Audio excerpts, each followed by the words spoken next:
One of the key technology innovations of second-generation blockchains has been the development of what are called smart contracts. Smart contracts are computer code that are stored inside of a blockchain, which encode contractual agreements. Smart contracts are self-executing, with the terms of the agreement or operation directly written into lines of code, stored and executed on the blockchain computer. A contract, in the traditional sense, is a binding agreement between two or more parties to do or not do something. Each party must trust the other parties to fulfill their side of the obligation. They are a written or spoken agreement that is intended to be enforced by law. A multiplicity of different contractual agreements form the institutional foundations to our modern society and economy, which have evolved since ancient times. If we think about something as seemingly simple as a cafe serving a cup of coffee, we will see that this process is really enabled by a massive amount of contractual agreements between different parties that enable them to cooperate in delivering that outcome. Contracts between employees and employer of the coffee shop, contracts that provide workers with health coverage, contracts that insure the coffee shop, contracts between suppliers along the supply chain, contracts between property owner and tenant, etc. Our economies are powered by a massively complex set of contractual agreements that are currently created and enforced by centralized organizations like insurance companies and banks, which themselves are supported by the ultimate centralized authority in the system, the nation-state's institutions. Our societies and economies are almost completely dependent upon third-party organizations to maintain and enforce those contractual agreements. Smart contracts feature these same kind of agreements to act or not act, but they remove the need for the trusted third party between members involved in the contract. This is because a smart contract is both defined by the computer code and executed or enforced by the code itself, automatically without discretion. As such, blockchains and smart contract technology can remove the reliance on centralized systems and enable people to create their own contractual agreements that can be automatically enforced and executed by the computer code. These smart contracts are decentralized in that they do not subsist on a single centralized server, but are distributed and self-executing across a network of nodes. This means that untrusted parties can transact with each other in a much more fluid fashion without depending upon third parties to initiate and maintain the rules of the transaction. Likewise, smart contracts enable autonomy between members, meaning that after it is launched and running, a contract and its initiating agents need not be in further contact. One illustration of this concept is a vending machine. Unlike a person, a vending machine operates algorithmically. You provide the source input of money and product selection, which the machine takes as input and simply executes on a rule automatically to produce the pre-specified output. The same instruction set will be followed every time in every case. When you deposit money and make a selection, the item is released. There is no possibility of the machine not wanting to or not feeling like complying with the contract, or only partially complying, as long as it's functional. As another example, we can think about a situation where four people pool their money to make a joint investment that will return interest to them. A smart contract could be programmed on the blockchain to take any interest that is created, divide it into four, and send each amount to the corresponding wallets of the different stakeholders. A smart contract is then really just an account on the blockchain that is controlled by code instead of by a user. Because it's on the blockchain, it is immutable. That means the code cannot be changed, and thus all participants in this investment can be assured that they will get their fair share automatically. The code dictates how the process will take place, and no individual has the power to change it. No individual, no organization, no government can censor, alter, or manipulate the contract. In this respect, it's often said that code is law, in the sense that the code will execute no matter what. Of course, computer code has been for a while now acting as the law. For example, as services have gone online, we're increasingly faced with web forms that strictly control what inputs are allowed. If you want to buy an item on iTunes USA, then you'll have to have a credit card with a US address. The system will also enforce this by not letting you complete the purchase with an incorrect address.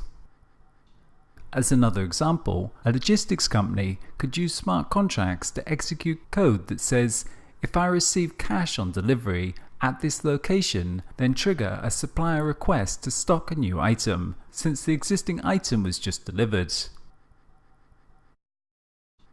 A combination of smart contracts with blockchain encoded property gives us the idea of smart property. Smart property is simply property whose ownership is controlled via blockchain encoded contractual agreements. For example, a pre-established smart contract could automatically transfer the ownership of a vehicle title from the holding company to the individual owner when all the loan installments have been cleared. The key idea of smart property is controlling ownership and access to an asset by having it registered as a digital asset on the ledger and connecting that to a smart contract. In some cases, physical world, hard assets could quite literally be controlled via the blockchain. One example of such an IoT blockchain system is Slockit, a door lock that is connected to a smart contract on the blockchain, which controls when and who can open the lock. This enables anyone to rent, sell, or share their property without need of a middleman. With such innovations, parking spots can be subletted on demand. Airbnb accommodation could become fully automated. Or someone with 20 bikes in Bangladesh could rent them out with smart contract locks. The bike could shut itself off if it is not being paid for, or if it's stolen, then there could be an automatic deposit system. Or likewise, if the person wanted, they could simply pay a certain price to purchase the bike at any time. Like all algorithms, smart contracts require input values and only act if certain predefined conditions are met. When a particular value is reached, the smart contract changes its state and executes the programmatically predefined algorithms, automatically triggering an event on the blockchain. Thus, the workings of the overall contract can only be as good as the inputted data. If false data is inputted to the system, then false results will be outputted. Blockchains cannot access data outside of their network, and thus require some form of trusted data feed as input to the system, what may be called an oracle. An oracle is a data feed provided by an external service and designed for use in smart contracts on the blockchain. Oracles provide external data and trigger smart contract executions when predefined conditions are met. Such conditions could be any data like weather temperature, the quantity of items in stock, the completion of a successful payment, changes in the prices on the stock market, etc.